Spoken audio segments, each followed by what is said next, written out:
There is a moment in global politics when words stop being commentary and quietly begin to function as instruments, not metaphors, not warnings, instruments. That moment is usually easy to miss because it doesn't arrive with explosions or emergency sirens. It arrives wrapped in familiar phrases, spoken with practiced confidence, delivered as if nothing extraordinary is happening. But this time something shifted. The language changed weight. The pauses grew heavier, and what sounded like rhetoric started to behave like a countdown. What was said did not sound like diplomacy. It did not even sound like pressure in its usual sense. It sounded measured, almost casual, but every formulation carried a precise implication. When phrases about time running out appear alongside references to overwhelming force, this is no longer a debate about intentions. It is a recalibration of reality, and this is where the main thing begins. Because when a leader deliberately mentions a massive naval presence, not as background, but as a central element of the message, it stops being decoration. It becomes structure, a signal designed to be read correctly by everyone who knows how such language works, especially by those who are not supposed to respond publicly. The mention of a carrier group is never accidental. It is not there to impress the audience at home. It is there to change the behavior of someone elsewhere, to force calculations, to introduce urgency, to compress time. And when the same message includes reminders of previous strikes, previous operations, previous exceptions, it stops sounding like a warning and starts resembling a rehearsal. What makes this moment particularly unsettling is the choice of comparison. When past interventions are brought into the present conversation, it is rarely nostalgia. It is precedent. A way of saying, this has already been normalized once. The threshold has already been crossed. And what was possible then remains possible now. They usually keep quiet about this part, but the reference is not aimed at the opponent alone. It is aimed at everyone watching how far the rules can bend before they break. The arrival of a specific aircraft carrier in the region is not just a military movement. It is a political sentence written in steel, a floating argument that doesn't need to be explained. For Iran, it is a reminder of vulnerability. For allies, it is a test of loyalty. For the domestic audience, it is reassurance that control has not been lost. One object, multiple messages, all delivered simultaneously. This is why fleets appear before shots are fired. Pressure works best when it still has deniability. But there is another layer here, one that looks like a detail until you put it all together. The sudden return to old operational names, old strike narratives, old success stories. This is not about history. It is about psychology, about conditioning expectations, about planting the idea that repetition is easier than escalation, that if something was done once and survived politically, it can be done again with fewer consequences. Against this backdrop, the response from Tehran sounds deliberately restrained, carefully calibrated. Dialogue is mentioned, but not submission. Readiness is declared, but not fear. The emphasis on mutual respect is not rhetorical flourish. It is a refusal to accept the frame being imposed, a way of saying that negotiations under coercion are not negotiations at all. And this is precisely where the language sharpens. Because when Iranian officials shift from diplomatic vocabulary to openly military phrasing, it is not an outburst. It is a message. References to previous conflicts, to short wars that taught long lessons, are not meant to intimidate the public. They are meant to reach planners, to signal that escalation is not unthinkable and that experience has been accumulated quietly. The nuclear issue, as always, sits at the center like a locked mechanism everyone pretends to understand. Peaceful use is emphasized again and again, not because it convinces opponents, but because it defines red lines internally. And this is where the misalignment becomes dangerous. One side hears stalling, the other hears survival. One side speaks in deadlines, the other speaks in principles, and neither believes the other is truly listening. So what is actually happening right now? Is this diplomacy conducted through threat, or is it the slow, methodical preparation for a strike that has not yet been named? Both sides appear to leave themselves an exit, a rhetorical ramp back to talks. And yet, every new statement raises the cost of using that exit. Every movement reduces room for error. Every comparison tightens the space. The region does not need a deliberate decision to ignite. It only needs an incident, a misread signal, a proxy acting independently, a moment where restraint is interpreted as weakness. And the most dangerous part is that all the pieces are already in place. The words have been spoken, the forces are positioned, the timelines have been hinted at. What remains unclear is not whether the situation is serious. That much is obvious. The real uncertainty lies elsewhere. At what point does pressure stop being reversible? And who decides in the final moment whether stepping back is still an option or whether there is no one left who can afford to retreat? From this point forward, the logic becomes less theatrical and more mechanical.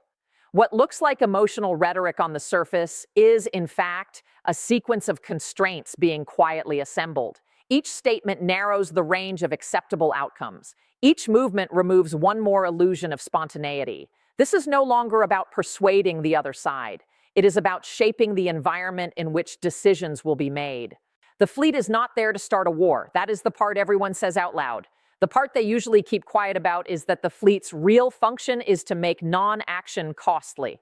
Once a carrier group is in place, once logistics are deployed, once allies are aligned around a visible posture, backing away begins to look like retreat rather than restraint. And that distinction matters. It matters domestically. It matters institutionally. It matters to every actor who has already adjusted their expectations to the presence of force. This is how pressure systems work. They don't explode immediately. They harden. They lock in commitments without formal declarations. A carrier at sea becomes a promise that cannot easily be withdrawn without explanation. A phrase about time running out becomes a deadline even if no date is attached. And references to previous operations are not nostalgia. They are insurance. They pre-justify repetition. Iran understands this structure perfectly well. That is why its responses avoid panic but refuse submission. Dialogue is kept on the table, but only in a way that denies the legitimacy of ultimatums. The insistence on mutual respect is not diplomatic etiquette. It is a rejection of asymmetry, a way of stating that talks conducted under threat will be treated as invalid regardless of outcome. This stance is not designed to calm the situation. It is designed to prevent internal fracture. The sharper tone from Tehran's military voices serves a different function. It is not aimed at Washington's public statements. It is aimed at assumptions about thresholds, assumptions about red lines, assumptions that experience fades with time. When past conflicts are invoked, it is not to relive them, but to remind planners that escalation has memory, that responses are not improvised, that there is institutional muscle memory built precisely for moments like this. The nuclear issue remains the central knot because it is the only element both sides can claim as existential. For Washington, it is framed as prevention, for Tehran, as sovereignty. These positions are structurally incompatible under coercive conditions. One side demands guarantees before trust. The other demands trust before guarantees. And as long as the conversation is conducted through pressure rather than parity, this loop cannot be resolved. What makes the current phase particularly dangerous is not aggression, but sequencing. Pressure is being applied before consensus exists on what outcome would actually count as success. The fleet signals readiness. The rhetoric signals urgency. But the end state remains deliberately vague. That ambiguity is useful at first. It allows flexibility. Over time, it becomes a liability. Because once action replaces language, ambiguity collapses. Every escalation scenario in the region shares one common feature. It does not require intent. It requires alignment of misinterpretations. A proxy move interpreted as state policy, a defensive action read as provocation, a warning ignored because it sounded too familiar. And in a system already saturated with force, reaction time shrinks to minutes, not days. All sides claim they want to avoid war. That statement can be true and irrelevant at the same time. Systems move according to momentum, not desire. And momentum is built quietly through deployments, phrases, precedents, and silence. At some point, the question stops being who wants escalation and becomes who can still stop it without losing control.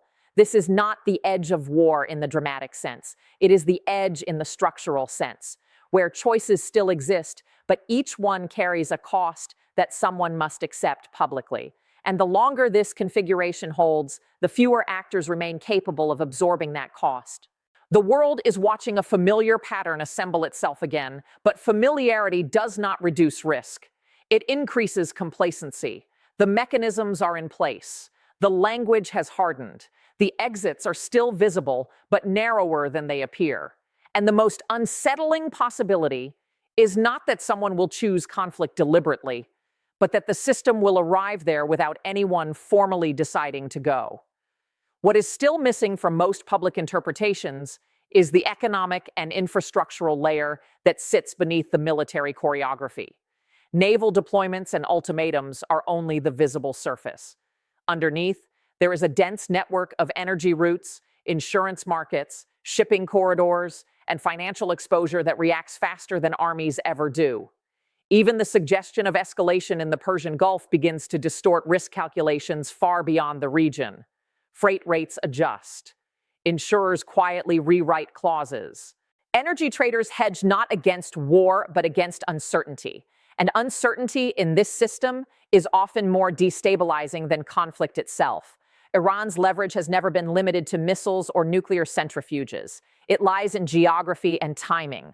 The ability to affect choke points even indirectly introduces a multiplier effect that military planners must factor in long before any strike. This is why rhetorical escalation is paired with naval signaling. It is not about confrontation alone. It is about controlling secondary consequences. And yet, those secondary consequences are precisely the ones least controllable once events begin to move. There is also the question of internal political cycles. Pressure applied externally is never isolated from domestic constraints. Statements framed as strength abroad are often designed to neutralize vulnerability at home. The danger emerges when foreign policy becomes a mechanism for stabilizing internal narratives. In that configuration, backing down stops being a strategic choice and starts looking like a political risk. This is when language hardens further, not because options disappear, but because admitting flexibility becomes costly. Iran faces its own internal equation. Economic strain, regional commitments, and long-term strategic patience pull in different directions. Public restraint serves one audience. Signals of readiness serve another. Maintaining coherence between them requires careful calibration. Any perception of weakness externally risks fragmentation internally. That is why responses remain firm even when escalation is not desired. Silence in such moments is often interpreted as consent. Another underestimated factor is the role of third actors who benefit from prolonged tension without bearing direct responsibility for its outcome. Proxy dynamics are not random. They are incentivized. As pressure builds between major players, peripheral actors gain space to maneuver, provoke, or extract concessions. This further erodes clarity about intent. Responsibility diffuses, attribution becomes contested, and escalation pathways multiply. At this stage, the conflict is not moving toward resolution or explosion. It is moving toward saturation, a point where signals lose precision because there are too many of them. When everything sounds like a warning, nothing does. This is historically the most unstable phase, not because leaders are irrational, but because systems overloaded with signals begin to misfire. The critical risk is not that negotiations fail. Negotiations often fail. The risk is that failure becomes normalized while pressure continues to accumulate. In such an environment, even de-escalatory gestures can be misread as tactical pauses rather than strategic shifts. Trust does not erode loudly. It erodes quietly through repetition. What remains is a narrow corridor where restraint still functions, but only if exercised decisively and early. Delay favors momentum. And momentum, once detached from intention, is notoriously difficult to reverse. The situation no longer hinges on bold moves, but on the ability to interrupt patterns that have already begun to repeat themselves. Whether that interruption will come from calculation, exhaustion, or external shock is still unclear. What is clear is that the system is now testing its own limits, and history suggests that such tests rarely end cleanly.